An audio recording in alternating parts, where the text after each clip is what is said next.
ছিল, হৃদয়ে সাংসারিক বাসনা রূপী ছাইয়ের তলায়, ছাই চাপা আগুন, আগুন আছে, আগুন দেখা যাচ্ছে না, সাংসারিক বাসনা রূপী আগুনের তলায় কৃষ্ণ অনুরাগ রূপী আগুন গোপীদের হৃদয় চুল্লিতে ছিল, উনুনে ছিল। যদি বাতাস পায় ছাই চাপা আগুন তো বাড়বে। কৃষ্ণ কথা শ্রবণ, কৃষ্ণ রূপ দর্শন আর বাতাস লাগলো, এবারে সেই বাসনা চাপা কৃষ্ণ অনুরাগ রূপী আগুন বাড়লো।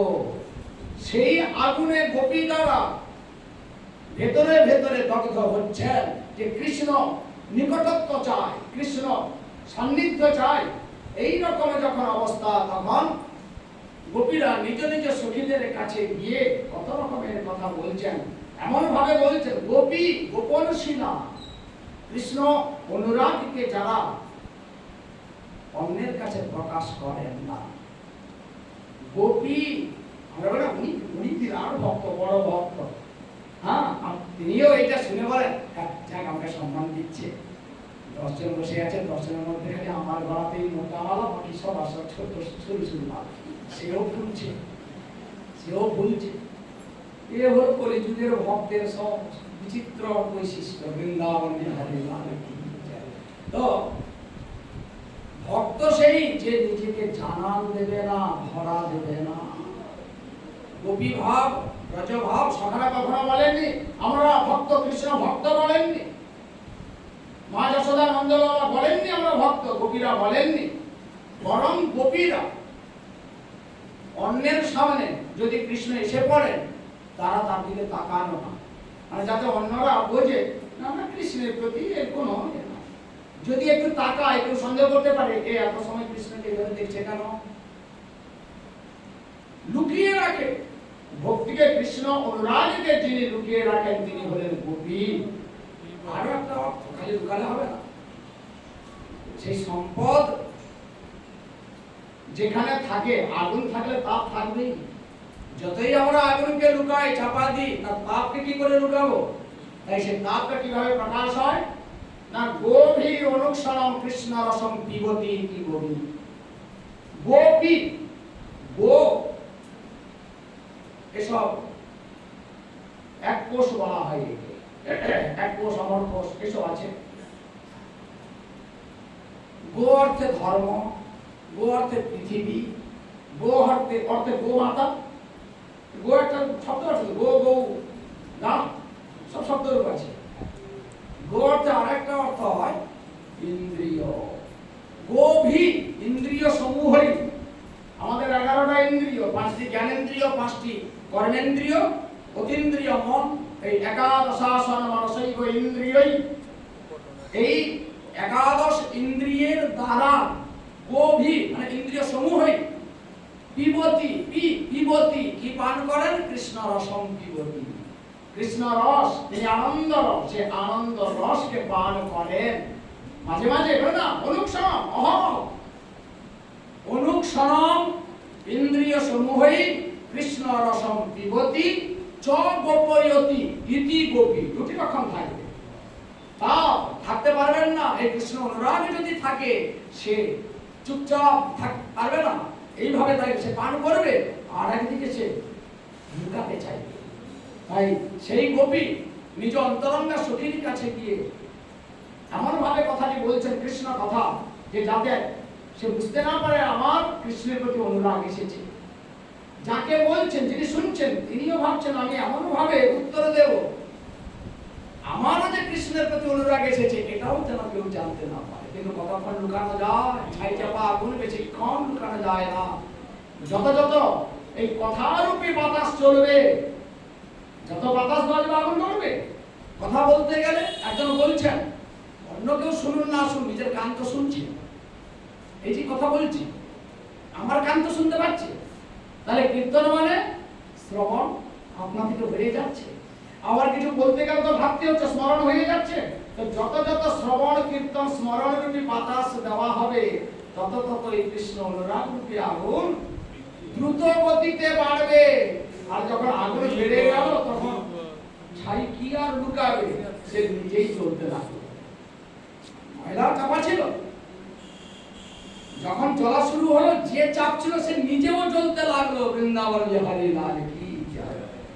প্রথম গোপীকে বলছেন, সখী রে, এটা কি রে? অসেচন জলধর, মানে মেঘ দেখালেন, আকাশ দেখালেন। সখী এটা কি? গোপী বলছেন জলধর, মেঘে দেখলাম জলধর। আচ্ছা, হঠাৎ গোপী মেঘের কথা, মেঘ দেখাচ্ছেন কেন? মেঘের জন্য মেঘ দেখাচ্ছেন না। কাশ্চিৎ পরোক্ষম কৃষ্ণস্য স্বসখীর জন্ম বর্ণয়ন। কাশ্চিৎ কদাচিৎ পরোক্ষম কৃষ্ণস্য, কৃষ্ণস্য কথা পরোক্ষম, পরোক্ষে বলছেন, স্বসখীভ্য অনুবর্ণয়ন। মেঘের নাম জলধর, কৃষ্ণের নাম নব জলধর শ্যাম।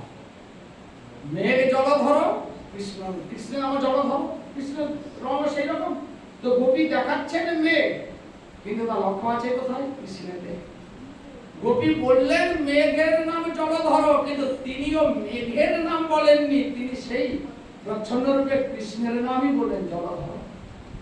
অসেচনক আক্ষেপে বলছেন, মানে আকাশে মেঘ জমেছে, এই রকম তো কয়েকদিন ধরে জমছে, তারপরে ফাঁকা হয়ে যাচ্ছে। অসেচনক, সেচনক মানে বর্ষণ, অসেচন বর্ষণ হয় না। তো বলছেন অসেচনক, মানে যতই বলি এই কৃষ্ণরূপী মেঘ আনন্দ বর্ষণ আজ পর্যন্ত করেনি, কোথায় করবেও না। অসেচনক আক্ষেপে, এই আক্ষেপে থেকে সব বাধা বাঁধ ভেঙে গেল। সখী রে, বেণু গীত এসেছে কেন? বেণু সখী, গোপ্য কিমাচরদয়ম কুশলম স্ম বেণু দামোদরাধর সুধামপি গোপিকানাম ভ্রমতে স্বয়ং যদবশিষ্ট রসম হৃদিন্য দৃশ্যত্বচশ্রুমুচুস্তরভূয় ভার্যা। ভাগবতে বিশেষ করে ব্রজের বাইরে দুটি গীত ভাগবতে বর্ণনা করেছে, ব্রজের বাইরে। আর ব্রজেতে 5টি গীত বর্ণনা করেছে। ব্রজের বাইরে একটা আছে রুদ্র গীত, 4র্থ স্কন্ধে শঙ্করজি মহারাজ বলেছেন, বাসুদেবের কথা বলেছেন প্রচেতাদের সামনে, রুদ্র গীত। আর একটা গীত হয়েছে দ্বারকায়, মহিষীরা আক্ষেপে বলেছেন, এটা হলো মহিষী। আর ব্রজের গোপীরাই 5টা গীত বলেছেন, সকালে বলেননি, মায়েরা বলেননি, গোপীরাই 5টা গীত বলেছেন। প্রথম গীতের নাম হলো বেণু গীত, আক্ষেপ, সব গীতে আক্ষেপ। বেণু গীত, তারপরে হলো প্রণয় গীত, প্রণয় গীত, তারপরে হলো গোপী গীত, তারপরে হলো যুগল গীত, যুগল গীত, তারপরে হলো রমণ গীত। বেণু গীত 19তম অধ্যায়ে প্রথম গীত, তারপরে 29তম অধ্যায়ে প্রণয় গীত, 31তম অধ্যায়ে বেণু গীত, 3টি হলো, 35তম অধ্যায়ে ভ্রমণ যুগল গীত, তারপরে 47তম অধ্যায়েতে ভ্রমণ গীত। বৃন্দাবন বিহারী লাল। আমরা 5 তবে না, 5 মেশালি, 5 মেশালি সব গীত দেবে আক্ষেপ। তো গোপীরা প্রথম বেণু গীতে বলছে, গোপ্য কিমাচরদয়ম কুশলম স্ম বেণু। যখন আর থাকতে পারলেন না, কে তার কাছে লুকাবে? সব তো লুকাতে চাইলেও লুকানো যাচ্ছে না, প্রকাশ যখন হয়েই গেল, তখন আর বেণে কি না। গোপ্য কিম আচর, সখী একই ব্রজে আছি, একই খাবার খাচ্ছি, একই পরিবেশে বড় হচ্ছি। আমাদের ভাইরা কৃষ্ণের সখা রূপে সারাটা দিন কৃষ্ণ সঙ্গ পেয়ে যাচ্ছে, আর আমরা কৃষ্ণ দর্শন করারও অধিকারী নয়। আমাদের উপরে নিষেধ, সামাজিক কঠোরতা, কৃষ্ণের দিকে তাকাবে না, ঘরের বাইরে পা লাগবে না। কেন না আমরা স্ত্রী দেহ পেয়েছি। সখারা যারা আজকে কৃষ্ণ সখা, তারা গোপ্য মানে সখা পদে যারা আছে, তারা কি আচরণ, আগের জন্মে কি এমন তপস্যা করেছে যার সুফল স্বরূপ সারাটা দিন কৃষ্ণ সঙ্গ পেয়ে যাচ্ছে। সামনে থেকে বলছে সখী, তবুও তো সখারা সারাটা রাত কৃষ্ণ বিচ্ছিন্ন হয়ে থাকে, সারা রাত। কিন্তু এই বেণু অয়ম বেণু কিম কুশলম আচরত স্ম, স্ম মানে নিশ্চিত রূপে, এ বাঁশি তার তো প্রাণ নাই, শুষ্ক। সে কি দিন কি রাত, কি জাগরণে কি নিদ্রায়, কৃষ্ণ যখন শুতে যান তখনও বাঁশি তার সঙ্গে আছে। আর জেগে থাকলে তো কোনো কথা নয়, খালি সঙ্গে আছে তা না। দামোদরার ধর সুধাম অপি গোপিকানাম, দামোদর অধর সুধাম গোপিকানাম। দামোদরের যে মানে কৃষ্ণের যে অধরামৃত, এই অধরামৃতে কার অধিকার? আমাদের গোপীদের অধিকার। সেই গোপীদের অধিকারভুক্ত কৃষ্ণ অধরামৃতকে ভুংতে স্বয়ং যদ বশিষ্ঠ, ভুংতে স্বয়ং খেয়ে যাচ্ছে, পান করে যাচ্ছে, যদ অবশিষ্ট মানে নবশিষ্ট, কিঞ্চিত মাত্র রাখছেও না। হ্যাঁ, কৃষ্ণ বংশীকে অধরামৃত পান করাচ্ছেন আর সেও পান করে চলেছে। হে বংশী সখী, তুমি এই রকম সুযোগ পেলে কি করে? যেন বংশী দেবী বলছেন, আমার মধ্যে দোষই দোষ, খালি দোষ। এরকম প্রথম কথা, আমি শুষ্ক মানে রসকস কিছু নাই, দোষ। তারপরে আমি ছিদ্রযুক্ত, আমার সর্বাঙ্গে ছিদ্র, বাঁশিতে ছিদ্র না থাকলে আর শব্দ বেরোবে কিন্তু। ছিদ্র মানে কি? দোষ। বলি না ছিদ্রান্নে সরকারি দোষ খুঁজে বেড়াইছে। তাহলে আমার স্বভাব হলো শুষ্ক, রস কিছু নাই, তারপরে ছিদ্র বিশিষ্ট, তারপরে দোষ অন্তঃসার শূন্য মানে ভেতরে ফাঁপা। আচ্ছা, বাঁশির ভেতরে কিছু থাকলে হবে? তাহলে তো শব্দ বেরোবে না, ফাঁপা। আমরা বললেন দূর দেখতে বিরাট, ভেতরে কিছু নেই, ফাঁপাটা মাকাল ফলের মতো। এই তিনটি দোষ, তাহলে দোষে ভরা। তাহলে দোষ থাকলে কৃষ্ণ সঙ্গ পাওয়া যায়? বলে না, দোষ যতই থাকুক, যদি এই গুণ থাকে তাহলে কৃষ্ণ দোষকে উপেক্ষা করে তাকে ঠাঁই দিয়ে দেন। কি গুণ? বলে দোষের চাইতে গুণের সংখ্যা কম।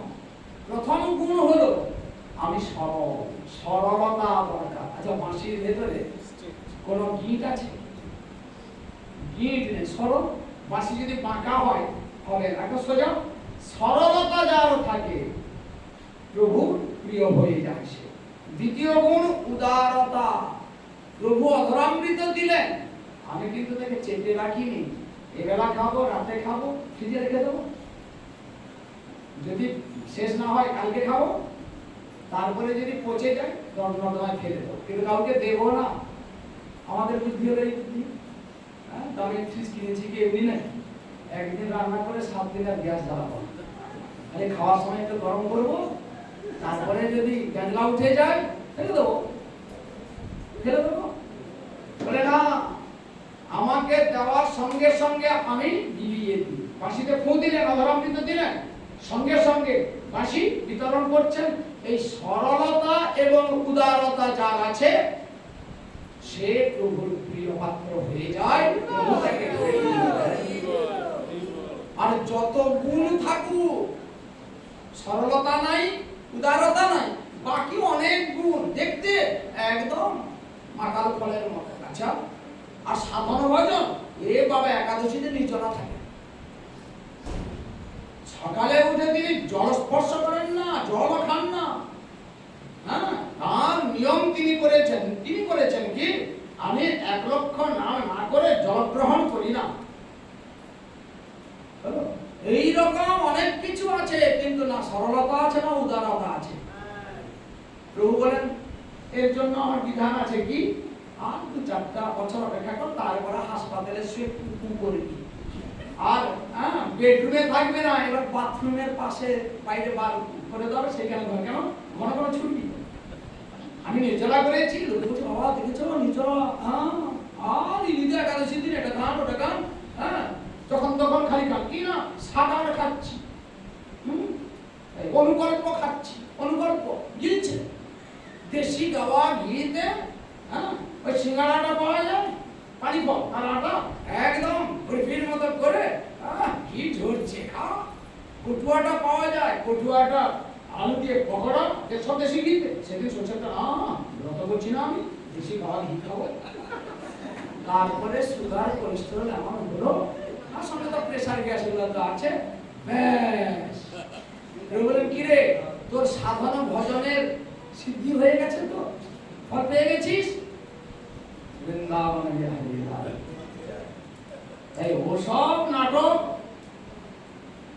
না, মূল লক্ষ্য হলো নিজেকে বিশ্লেষণ, আমার মধ্যে সরলতার অভাব আছে কিনা, আমার মধ্যে উদারতার অভাব আছে কিনা। ভজন কি? ভজন অর্থে আনন্দ, ভজ সেবায়া, আনন্দ রস তো আছে। আচ্ছা আমরা এখানে বসে আছি, হঠাৎ যদি বর্ষা হয় জল আমাদের কাছে পৌঁছাবে?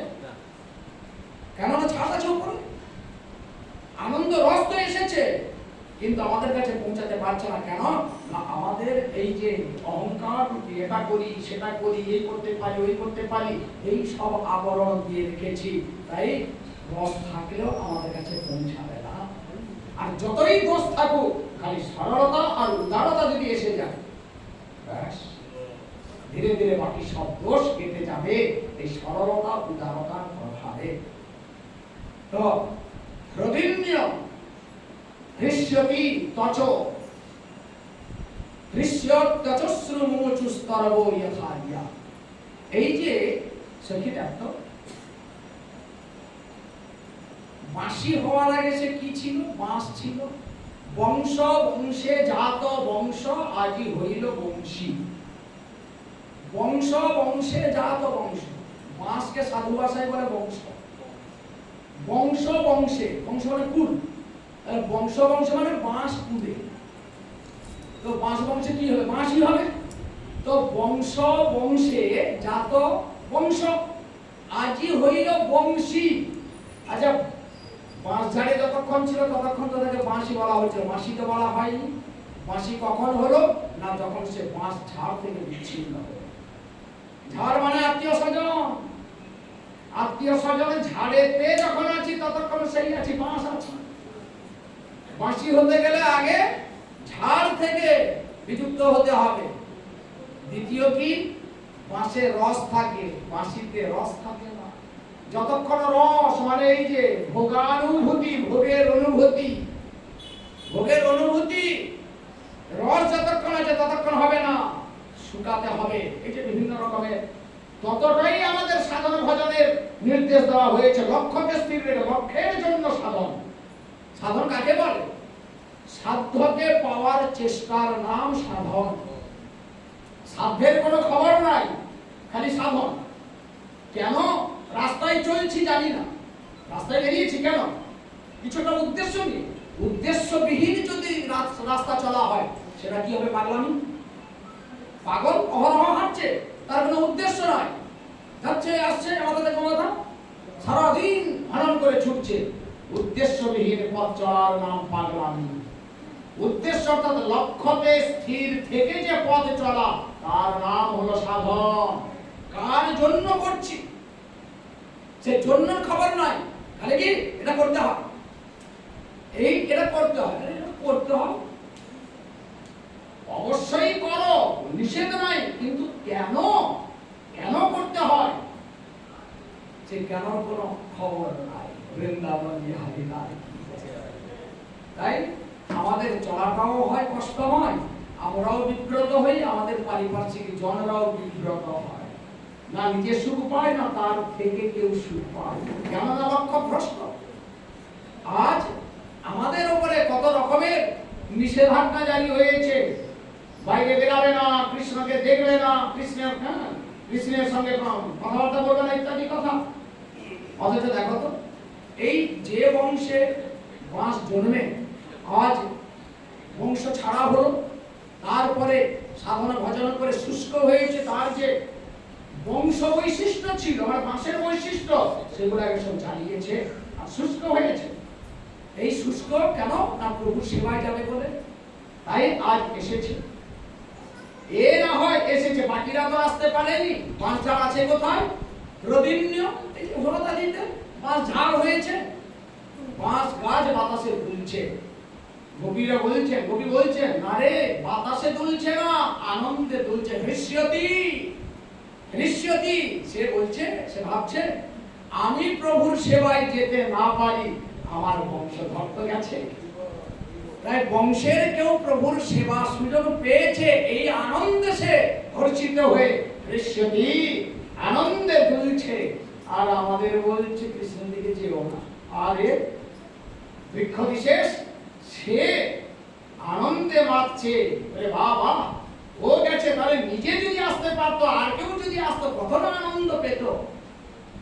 তচ অশ্রু মুমুচু, গাছ থেকে বিভিন্ন রকম রস ঝরে, হ্যাঁ গাছ থেকে, তো গাছ থেকে কিছু ঝরছে তার দেহ থেকে, বলছে অশ্রু মুমুচু তচ, তচ মানে তার দেহ থেকে আনন্দাশ্রু মুমুচু খরিত হচ্ছে। এই যে তার বংশধর গোবিন্দ সেবায় নিযুক্ত হয়েছে, এই আনন্দে তার আনন্দাশ্রু খরণ হচ্ছে, বর্ষণ হচ্ছে। সখী, আমাদের কি দুর্ভাগ্য হে বিধাতা, এর পরে যদি জন্ম দিতে হয়, যদি মানব রূপে জন্ম দিতে হয়, তবে মানবী করোনা আমাদের। কেননা স্ত্রী দেহ পেলে চারিদিকেই প্রতিবন্ধকতা এসে যাবে, এইভাবে তারা আক্ষেপ করছেন। এরপরে তাদের মনোগতি যখন অস্থিরতায় পৌঁছালো, তখন তারা চাইছেন কৃষ্ণ দর্শন নিকটত্ব। সেই অনুমোদন দিলেন। গোবর্ধন পর্বতকে অখণ্ডভাবে 7 দিন 7 রাত বাম হাতের করে আঙ্গুলে তুলে ধরে সব ব্রজবাসীকে সেখানে টেনে নিলেন। তার মধ্যে সব গোপীরাও আছেন। গোপীরা দীর্ঘক্ষণ দেখলেন। এবার যথাসময়ে 7 দিনের পরে বিপদে কেটে গেল। সবাইকে বার করে গোবর্ধনকে যথাস্থানে প্রতিস্থাপন করলেন। অল্প দর্শনে এইরকম বেহাল অবস্থা হয়েছিল, এখন দীর্ঘ দর্শনে কি অবস্থা, না বেহাল অবস্থা। গোপীরা আর ঘরে থাকতে পারেন না, মানে তাদের মন আর দেহ ঘরে থাকতে পারে না। তারা খালি কৃষ্ণ স্পর্শ, কৃষ্ণ কথোপকথন এইসব চাইছেন, কৃষ্ণ সান্নিধ্য নিবিড় ভাবে পেতে চাইছেন। এই রকমই যখন অবস্থা হলো, তখন প্রভু গোপীদের আকর্ষণ করে দিলেন। আকর্ষয়তি ইতি কৃষ্ণ, তিনি না টানলে যাওয়ার সাধ্য কার আছে? ভগবান পিতা রাত্রি শরদত ফুল্ল মল্লিকা ভিক্ষরন্তু মনশ্চক্রে যোগ মায়া উপাসিতা। টানলেন যেখানে, যে প্রসঙ্গে, সেই প্রসঙ্গের নাম হলো রাস।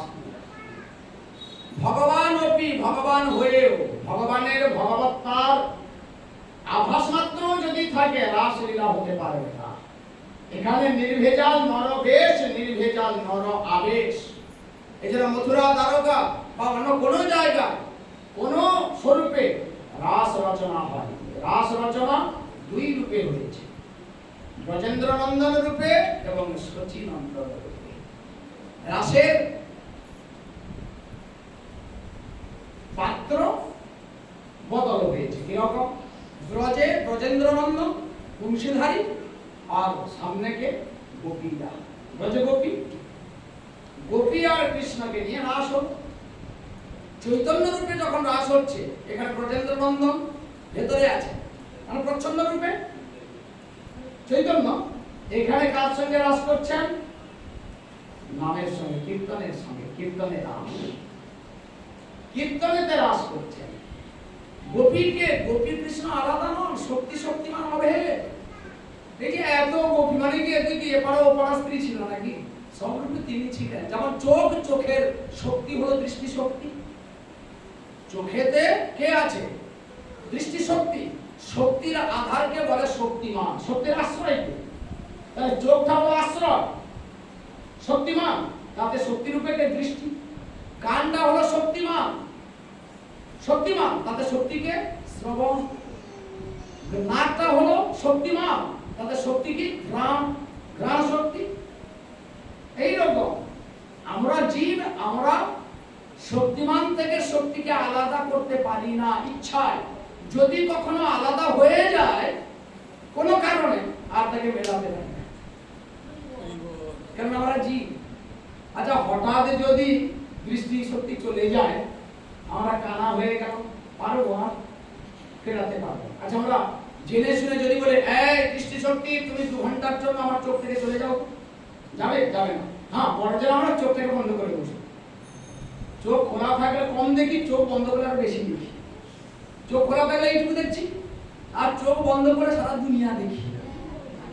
হ্যাঁ, আমার বিছানার তলায় খাট এবং বিছানা, খাটের উপরে বিছানার তলায়, ওই কাঁথার তলায় কি আছে সেটাও যেন পরিষ্কার দেখতে পাচ্ছি। চোখ বন্ধ করলে বৃন্দাবন বিহারী লাল। এক শিষ্য গুরুদেবকে বলছেন, বাবা সবাই চোখ বন্ধ করে মন্ত্র জপ করে, তা আমিও সেই রকম করলাম। তারপরে তখন আরো বেশি বেশি দেখলাম, আরো বেশি বেশি দেখলাম। ভাই তুই চোখ খুলে জপ করি, তাহলে তো আরো কিছু তো দেখবো, অন্য জিনিস দেখলে আর তার মন্ত্র কি করে, মন্ত্রতে একাগ্রতা আসবে কি করে? বলে, হতভাগা, তোকে চোখ খুলে করতে বলেছি, কোথায় খুলবি সেটা এখনো বলিনি, পুরোটা শোন। হ্যাঁ, বিগ্রহের সামনে তত ঘরে মন্দির বানাতো। আরে যদি না হয় মন্দির বানানোর দরকার নেই, বিগ্রহ তারপরে বলগ্রহ হয়ে যায়। প্রথমে আগ্রহ, আগ্রহ থেকে বিগ্রহ, বিগ্রহ থেকে বলগ্রহ। তোমার আগ্রহ হয়েছিল একদম কিনে নিয়ে চলে, পয়সা আছে কিনে চলে, রাধা গোবিন্দ নিতাই গৌর সব নিয়ে এসে দোকানদার সাজিয়ে ফেলবে। তোমার মারার পরে তারপরে কি হবে? বৃন্দাবন বিহারী লাল। তখন বলগ্রহ মরেনি, দেখছে আমার পরে আর কেউ করবে না। তখন এই মন্দিরে এসে মন্দির বলে, আমার ঠাকুরকে নেবে? বলে, তোর ঠাকুর তুই নিয়ে যা সঙ্গে। চিত্রপট রাখ, তাও যদি কিনতে না পারিস, ক্যালেন্ডার দেখেছিস না, ক্যালেন্ডারে ছবি থাকে, সেই ক্যালেন্ডার একটা ঝুলিয়ে দিবি, দিয়ে সেই চিত্রের উপরে তোর চোখ খোলা অবস্থায় লাগাবি। এই করতে করতে কর, তারপরে অভ্যাস হয়ে যাবে। তখন চোখ বন্ধ করলে না, সেই ক্যালেন্ডারের ছবি তোর ভাব দৃষ্টিতে এসে দেখা দেবে। কোথাও কিছু পদ্ধতি নাই, বলে স্যালাইন দেবো কি করে? সে প্রশিক্ষণ নেয়নি। এগুলো স্যালাইনটা, একে স্যালাইন দিতে হবে, বোতলটা করে খা। সে দেখেছে স্যালাইনটা বোতলে আছে, সে দেখেছে কোল্ড ড্রিঙ্কসের বোতল খুলে খেয়েছে, জল কিনে বোতল খুলে খেয়েছে, তো স্যালাইন দিতে বলেছে, রোগী তো এখন নিয়ে এলো, খুলে খাইয়ে দিল।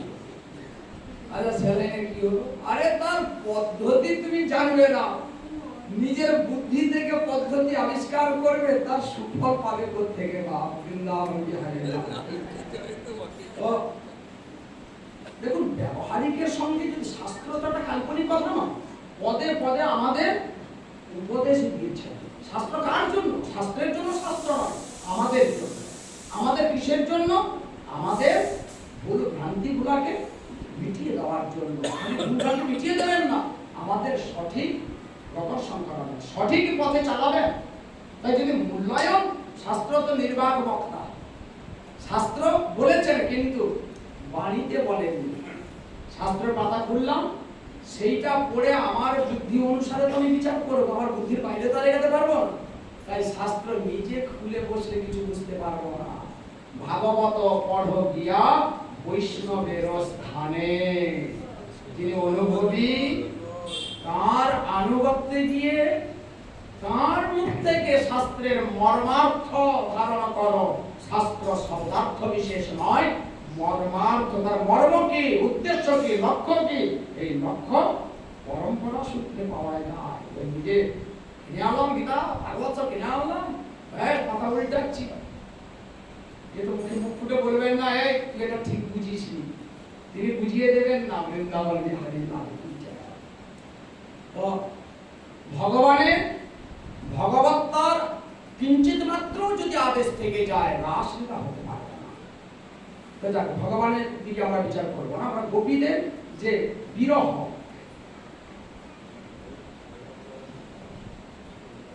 জগৌ কলম পাম দৃশাম মনোহরম, একদিকে গোপীদের মনোগতি দেখলেন যে তাদের কৃষ্ণ সান্নিধ্যের যে উৎকণ্ঠা তীব্র আকার ধারণ করেছে, সুতরাং তাদেরকে আমি যদি নিকটত্ব প্রদান করি তারা ধারণ করতে পারবে। মা যেমন ছোট ছেলের হাতে আগুন দিয়ে পাঠায় না পাশের বাড়িতে, হ্যাঁ, প্রতিবেশীর ঘরে দেশলাই নেই, সে বলছে ভাই তোমার ঘরের থেকে তো আগুন দাও তো, আমি জ্বালাবো উনুন। এ বলছে আচ্ছা দিচ্ছি। তার ছেলে আছে, ছেলে বলছে মা আমি নিয়ে যাই, না তুই আসবি না, কেননা তার বুদ্ধি নাই এই আগুনের দিকে কোথায় কি করে দেবে। তাই মা যেমন অপুষ্ট বুদ্ধি বিশেষ ছোট ছেলের হাতে আগুন ধরায় না, তেমনি প্রভুও উপযুক্ত পাত্র বিনা নিজের স্বরূপ ধরান না, কেননা সে ধারণ করতে পারবে না, হ্যাঁ, সে পদার্থ করে দেবে, গোলমাল করে দেবে। তাই এতদিন পর্যন্ত গোপীদের দেন, আজ যেটা দিতে চায় চলেছেন, কেন আজ দিচ্ছেন না তাদের আজ ধারণ করার মতো যোগ্যতা তৈরি হয়েছে। এতদিন পর এর আগে যদি দিতেন তাদের উৎকণ্ঠা ছিল না, কৃষ্ণ সঙ্গ পাওয়ার লালসা এবং সঙ্গ না পাওয়ার যে পীড়া। আমাদের কৃষ্ণ সেবা পাওয়ার লালসা আছে, কিন্তু কৃষ্ণ সেবা না পাওয়ার পীড়া নাই। লালসা খালি থাকলে হবে না, তার সঙ্গে পীড়াটা থাকতে হবে। হ্যাঁ, যেরকম ক্ষুধা লেগেছে, আমার ইচ্ছা কি যদি কিছু খাবার পেতাম, তাহলে খাদ্য পাওয়ার লালসা আছে, সঙ্গে কি আছে খাদ্য না খেয়ে যে ক্ষুধা, আছে ক্ষুধার পীড়া আছে কিনা, ক্ষুধার পীড়া আছে। যদি ক্ষুধার পীড়া না থাকে তাহলে সেই লালসাটা হলো হালকা লালসা, হবে না। পীড়াটা অনুভব করতে হবে, একদিকে পীড়া অনুভব হবে, একদিকে লালসা থাকবে। এই দুই থাকলে তবে গিয়ে তার অধিকার আসবে। গোপীদের আজ দুই এসেছে, দুই এসেছে। কৃষ্ণ সঙ্গ পাওয়ার তো লালসা অনেক আগে থেকে এসেছে, কিন্তু পীড়ার এইরকম চরম অবস্থা, তীব্র পীড়া এতদিন এসেছিল না। আজ যখন কৃষ্ণ সঙ্গ না পাওয়ার তীব্র পীড়া অনুভবে এলো, তখনই তিনি গোপীদেরকে ডেকে নিলেন। জগৌ কলম বাম দৃশম মনোহরম। মুন্সিধ্বনি বললেন গোপীরা যে যেখানে যেরকম সেবাতে ছিলেন, ঘরে কেউ কাজ দেওয়ার কাজে ছিলেন, কেউ রান্না করছিলেন, কেউ কাউকে খাদ্য পরিবেশন করছিলেন। নিসম্য গীতম তদনঙ্গ বর্ধনম ব্রজ স্ত্রিয় কৃষ্ণ গৃহীত মানসা আজগমরণ্যন্য মনোক্ষিতোদ্যমা সয়ত্র কান্ত জবলোল কুণ্ডলা। এই যে কৃষ্ণ বংশী বাজালেন গীতমণি সঙ্গে, সে বংশীধ্বনি শ্রবণ করেছে, এবং বংশীধ্বনিটা কেমন, তবে অনঙ্গ বর্ধন। অনঙ্গ হলো কামদেবের এক নাম, কামদেবের নাম। শঙ্করজি কামদেবের শরীরকে ভস্ম করে দিয়েছেন। শরীর যখন অনঙ্গ, ন অঙ্গ, কাম আছেন, কামদেব আছেন, কিন্তু শরীর নাই। তো আমাদের যে গোপীদের যেটা বাড়লো তার অঙ্গ নাই, কিন্তু সে বাড়ে কি না কৃষ্ণ প্রীতি, কৃষ্ণ অনুরাগ, ভাবনা, কৃষ্ণ ভাবনা। বংশীধ্বনি শ্রবণ মাত্রে, ভাবনার কোনো দেহ নাই, অঙ্গ নাই, বংশীধ্বনি শ্রবণ মাত্রে গোপীদের কৃষ্ণ ভাবনা যা ছিল আরো বেড়ে গেল। তদ অনঙ্গ বর্ধন, এটা হলো বংশীধ্বনির স্বভাব। যিনি শুনবেন, যার কানে পড়বে, তার এরকম বেড়ে যাবে। তদ অনঙ্গ বর্ধনম গীতমণি সৌম্য। বংশীধ্বনি করেছেন, ব্রজে অনেক গোপী ছিলেন, সবাই কিন্তু শোনেননি। কারা শুনেছেন? ব্রজ স্ত্রীয় কৃষ্ণ গৃহীত মানসা। কৃষ্ণ যে গোপীদের মনকে গ্রহণ করেছেন, কেবলমাত্র সেই গোপীরাই এই বংশীধ্বনি শুনতে পেলেন। যে যে অবস্থায় ছিলেন উঠে বেরিয়ে গেলেন, চলে গেলেন। কোথায় যাচ্ছেন? সয়ত্র কান্ত, যত্র যেখানে সকান্ত সেই প্রিয়তম আছেন, চললেন, উঠে বেরিয়ে তো গেলেন। কিছু বেরিয়ে গেলেন, কিছু আটকে পড়লেন। তাদের আত্মীয় স্বজন, মা বাবা, স্বামী, কারো দাদা ভাই এসে আটকে দাঁড়ায়, রাত্রিকালে ঘরের বাইরে পা রাখবে না। আটকে গেলেন, জোর করে যেতে পারলেন না। এই যে আটকে পড়লেন, দুঃসহ পৃষ্ঠ বিরহ তীব্রতা পথুতা সুধা ধ্যান প্রাপ্তাচ্যুতা শ্লেষ নির্বৃত্তাক্ষী নমন্দলা। দুঃসহ মানে অসহ্য, প্রেষ্ঠ প্রিয়তম বিরহ। এই যে প্রেষ্ঠ সঙ্গ, প্রিয়তমের সান্নিধ্য পাওয়া গেল না, এই সান্নিধ্য না পাওয়ার পীড়াটি অসহ্য সইতে না পেরে তারা হা কৃষ্ণ বলে দেহজ্ঞান হারিয়ে ফেললেন, মূর্ছা গেলেন। বলছে না না, মূর্ছা যাননি, তারা সমাধিস্থ হলেন, ধ্যানস্থ হয়ে গেলেন। রোগের কারণে যদি দেহজ্ঞান চলে যায় তাকে বলে মূর্ছা দশা, আর যদি প্রভু চিন্তন করতে করতে দেহজ্ঞান হারিয়ে যায় তাকে বলে ধ্যান দশা। ধ্যান। তো গোপীরা হা কৃষ্ণ বলে যে দেহজ্ঞান হারালেন, সেই ধ্যান অবস্থায় ধ্যান প্রাপ্তাচ্যুতা শ্লেষ, ধ্যানের দ্বারা অচ্যুত কৃষ্ণ এসে তাদের আশ্লেষ আলিঙ্গন করলেন। সেই আলিঙ্গনের অনুভূতি জনিত যে সুখ, সেই সুখে তারা জগতে ইন্দ্রিয়ের যাবতীয় সুখ সব ভুলে গেলেন। এটা হলো মানসিক অবস্থা। তারা প্রত্যক্ষ রূপে কৃষ্ণ সান্নিধ্য পেলেন না, এইভাবে পেলেন। তো যেই এই যে গোপীদের এই যে দেহবোধ নাই, কিন্তু তাদের বোধ আছে। দেহবোধ মানে ইন্দ্রিয়ের সক্রিয়তা নয়, বহিরিন্দ্রিয়ের বাইরের ইন্দ্রিয়ের সক্রিয়তা নয়, কিন্তু অন্ত ইন্দ্রিয়ের নেই, এটা বলছেন না। আচ্ছা, ধ্যানস্থ হয়ে যাওয়ার পরে তিনি কি করে দর্শন করছেন? যদি মন চুপ হয়ে গিয়ে থাকে, রোগের কারণে যদি মূর্ছা যায় তাতে মনও ভোতা হয়ে যায়, সেও চুপ হয়ে যায়। কিন্তু মূর্ছা আর ধ্যানের মধ্যে তফাৎ নেই। মূর্ছা হলে মন নীরব, আর ধ্যানে সব ইন্দ্রিয় নীরব। মন সব ইন্দ্রিয়ের শক্তিতে গতিশীল হয়ে যায়, মন ততোধিক গতিশীল হয়ে যায়। তাই গোপীরা যখন সেই ধ্যানেতে কৃষ্ণ সঙ্গ পেলেন, সেই অবস্থায় তাদের যে বিচার নির্ণয়, সেই নির্ণয়কে অনুভব করলেন সুখমণি। সুখমণি সেই বিচার সিদ্ধান্তকে বুঝে পরীক্ষিতকে বলছেন, রাজন, সেই সাক্ষাৎ রূপে কৃষ্ণ সঙ্গ পেতে না পারা গোপীদের বিচারটি একবার শোনো। তমেব পরমাত্মানম যার বুদ্ধ্যাপি সঙ্গতা, জহুর গুণময় দেহ সদ্য প্রক্ষীণ বন্ধনা। এতদিন যে শব্দটি তারা শুনেছেন, পরপুরুষের সঙ্গকে বলে যার সঙ্গ। যা পরে যে আকার, যার সম্বন্ধ আছে মানে ব্যভিচার। বলছেন না, যার বুদ্ধ্যাপি সঙ্গতা, যার বুদ্ধি অপি সঙ্গতা, এটাই উচিত। কেন না তমেব পরমাত্মা, তুমি কি পরম আত্মা, মানে এখানে যে যোগী কথিত পরমাত্মা নয়, পরম প্রিয়তম। শিবনী বলছেন, আচ্ছা বলো তো,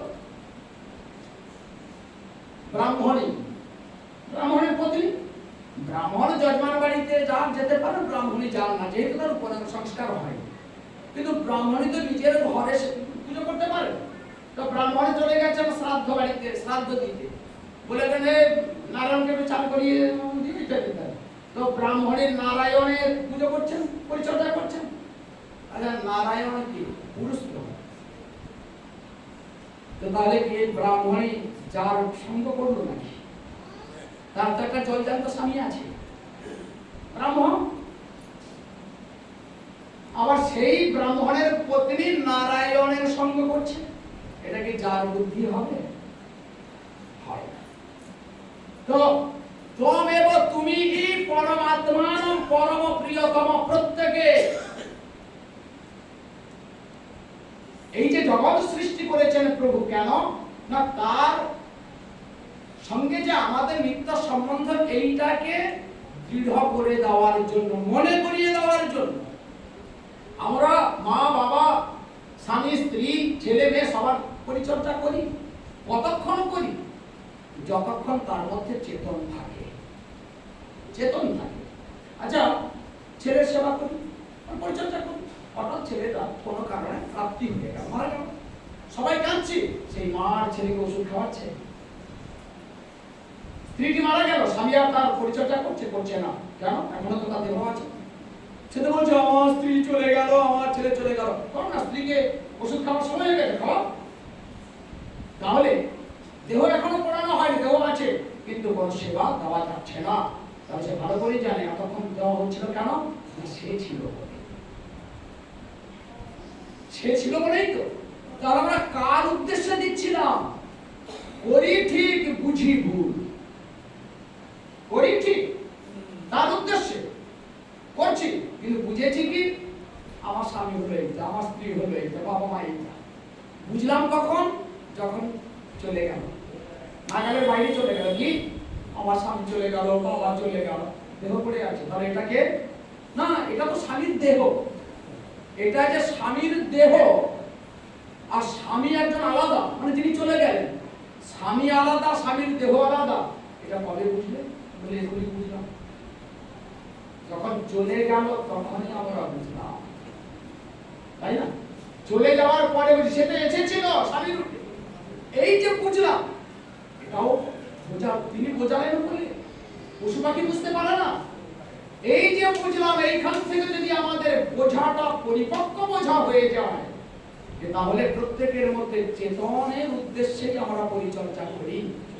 এই চেতনের উদ্দেশ্যে করছি, চেতন সরাসরি আমাদের সামনে আসছেন না। জগতের স্বামীর, মানে জগতের যে স্বামী পেয়েছি, লৌকিক স্বামীর সেবা করতে করতে আমাদের মধ্যে ধারণা হলো এ তো আমার এক দেহের স্বামী, আমি থেকে গেলাম, আমার স্বামী চলে গেল, স্বামী হারা হলাম। বা স্বামী থাকলো, আমি স্বামীকে হারিয়ে চলে গেলাম, তো যেদিক দিয়েই হলো আমি তো স্বামী হারা হলাম। আর আমার স্বামী বেচারা পত্নী হারা হলো। স্বামী যদি মরে যায় আমি তার সঙ্গে যাব না, আর আমি যদি মরে যাই সেও আমার সঙ্গে যাবে না, তো আবার সে হারিয়ে ফেললাম। আচ্ছা, এমন কি স্বামী আছে যাকে কোনোদিন হারানো সম্ভব হবে না, যাকে পেলে আর কোনোদিন হারাতে হবে না, এই রকম স্বামী কি কেউ আছে? যদি কারোর মধ্যে এই রকম জিজ্ঞাসা জেগে যায়, তখন উত্তর তার সামনে এসে যাবে, আছে। জগন্নাথ স্বামী নয়ন পথগামী ভব তুমে। এই জগৎ স্বামীর কথা আমাদের বোধে জাগিয়ে দেবেন বলে তিনি জগৎ তৈরি করেছেন, জগতে এত প্রকার সম্বন্ধ তৈরি করেছেন। মা ছেলেকে এইভাবে ভাবছে, মা যশোদাও তো তাকে ছেড়ে বলে ভেবেছে। ভাবো, সেই জগৎ নিত্য, যার সম্বন্ধে নিত্যের প্রতি নিত্য সম্বন্ধ যদি একবার হয়ে যায়, রাধে রাধে, এই নিত্যের সঙ্গে নিত্য সম্বন্ধ বোধ জাগানোর জন্য অনিত্য জগৎ রচনা করেছেন। এখানে যত রকমের পাত্রপাত্রী আছে, পরিচয় আছে, সবাইকে অনিত্য করে রেখেছেন। এই অনিত্যের পরিচর্যা করতে পারে, তুমি নিত্যের ধারণা করো, নিত্যের বোধে উদ্বুদ্ধ হয়ে সেই নিত্য পথে চলে যাও। বলবেন না তাই বলছেন, তুমি সবার পরম প্রিয়, তাই তোমার সঙ্গে সমাজ কথিত যে যা, এটা লাগু হতে পারে না, প্রয়োগ হতে পারে না। যেমন ব্রাহ্মণের নারায়ণ সেবা করাতে যে ব্রাহ্মণীকে ব্যভিচারী বলা হলো না, সেই রকম তোমার সঙ্গে যে সম্বন্ধ করে তাকে ব্যভিচার সম্বন্ধ বলে না, ব্যভিচারী বলে না। এই ভেবে জহুর গুণময় দেহ, তাদের আভাস ছিল এই কথার অনেক বড় অর্থ। জহুর, জহু মানে জ্বালিয়ে দিলেন, গুণময় দেহ, দেহের যে গুণ, হ্যাঁ গুণময় দেহ। আচ্ছা, আপাতত মনে হবে কি আমাদের দেহটা কি গুণময় দেহ? এই গুণময় দেহ জ্বালিয়ে দিল, জ্বালিয়ে দেওয়ার সঙ্গে সঙ্গে সত্য তৎক্ষণাৎ প্রকৃষ্ট রূপে ক্ষীণ, ক্ষীণ হলো বন্ধনা, এই যে সব বন্ধন ছিল। তাহলে বৃন্দাবনের গোপীরা মারা গেছিলেন নাকি? আচ্ছা, তো বৃন্দাবনের গোপীরা না, তাদের যে সবাই তো আটকা পড়েননি, যারা আটকা পড়েছেন, কেননা তাদের এই যে সম্বন্ধ স্বামী, মা, বাবা, দাদা, এদের প্রতি কিছুটা দুর্বলতা থেকে গেছিল। এই কিছুটা দুর্বলতার কি গুণকে তারা দেহ নষ্ট করে নেন। দেহ নষ্ট হয়নি, দেহের যে ন্যূনতম দুর্বলতা, দুর্বলতা কেন এসেছে আমার কথা আছে, সে তারপরে আবার দুর্বল হবে, তখন হবে। তো সেই ন্যূনতম সাংসারিক দুর্বলতার কি গুণকে দেহ নষ্ট করে তখনই তারা সব রকমের বন্ধন থেকে মুক্ত হয়ে প্রত্যক্ষ সঙ্গ পেয়ে গেলেন। বৃন্দাবন হরে নাম কি জয়। যাক, আজকে যারা আটকে পড়লেন তাদের কথা হলো, যারা বেরিয়ে গেলেন সেইখানে আছে প্রণয় গীত। খালি আমরা একটা শ্লোক শুনে নিই, তারপরে খালি এটা বলা রইল, অর্থ শুনবো। ময়িবম 11টি শ্লোক বলেছে। ময়িবম বিভোর হতি ভবান গদিতুম নৃশংসা সন্তর্জ্য সর্ব বিষয়ান তব পাদমূল ভক্তা ভজস্ব দুরবগ্রহমাত্যজাস্মান দেবো যথাদি পুরুষো ভজতে মুমুক্ষুর যৎ পত্য পত্য সুহৃদামনুবৃত্তিরঙ্গ স্ত্রীণাম স্বধর্ম ইতি ধর্ম বিদাতয়োক্তম অস্তে বমে তদুপদেশ পদে তৈষে পৃষ্ঠ ভবান তনুভৃতাম কিল বন্ধুরাত্মা। এইভাবে চলবে। এই কথা এক একটা শব্দের পেছনে লীলা রহস্য। এই রহস্য ভেদ করতে করতে পর্দা তুলতে তুলতে যদি যাই তবে না গিয়ে রসের কাছে পৌঁছাবো, নালে খালি গল্পই যদি হয়ে গেল কি হবে। আমার ধন রাধা শ্রী রাধা শ্রী রাধা। আমাদের আর কি, আমাদের পোড়ামুখী আর কি আসবে না, রবীন্দ্রসঙ্গীত না, নজরুল গীতি না, আমাদের পোড়ামুখী এইটাই আসবে। আমার ধন রাধা শ্রী রাধা শ্রী রাধা। আমার ধন রাধা শ্রী রাধা শ্রী রাধা। জীবন ধন রাধা রাধা রাধা রাধা রাধা। জীবন ধন রাধা রাধা রাধা রাধা রাধা। মোহন ধন রাধা শ্রী রাধা শ্রী রাধা। মোহন ধন রাধা শ্রী রাধা শ্রী রাধা। সাধন ধন রাধা রাধা রাধা রাধা রাধা। সাধন ধন রাধা রাধা রাধা রাধা রাধা। ভজন ধন রাধা শ্রী রাধা শ্রী রাধা। ভজন ধন রাধা শ্রী রাধা শ্রী রাধা। মোহন ধন রাধা রাধা রাধা রাধা রাধা। মোহন ধন রাধা রাধা রাধা রাধা রাধা। প্রেম ধন রাধা শ্রী রাধা শ্রী রাধা। প্রেম ধন রাধা শ্রী রাধা শ্রী রাধা। ব্রজ জন রাধা রাধা রাধা রাধা রাধা। ব্রজ জন রাধা রাধা রাধা রাধা রাধা। সেবা ধন রাধা শ্রী রাধা শ্রী রাধা। সেবা ধন রাধা শ্রী রাধা শ্রী রাধা। আমার ধন রাধা রাধা রাধা রাধা রাধা। আমার ধন রাধা রাধা রাধা রাধা রাধা। জীবন ধন রাধা শ্রী রাধা শ্রী রাধা। জীবন ধন রাধা শ্রী রাধা শ্রী রাধা। ভজন ধন রাধা শ্রী রাধা শ্রী রাধা। আমাদের সাধনের লক্ষ্য রাধা, ভজনের লক্ষ্য রাধা। राधा मेरी स्वामिनी, मैं राधे को दास। जन्म जन्म दीजियो मोहि, श्री वृंदावन को पास। राधा मेरी स्वामी, राधा আমার আশ্রয়, আমি রাধা আশ্রয়ে আশ্রিত। রাধা আমার স্বামী, মালিকিন, আমি তার দাসী। রাধারানীর চরণে এই প্রার্থনা, কর্মের কারণে আমার যে শাস্তি প্রাপ্য হয় শাস্তি দিও, কিন্তু ব্রজ ছাড়া করো না।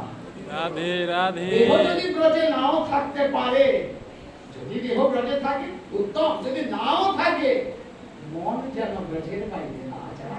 রাধে রাধে রাধে। মন ব্রজে নয়, দেহ ব্রজে থেকে কি করবে?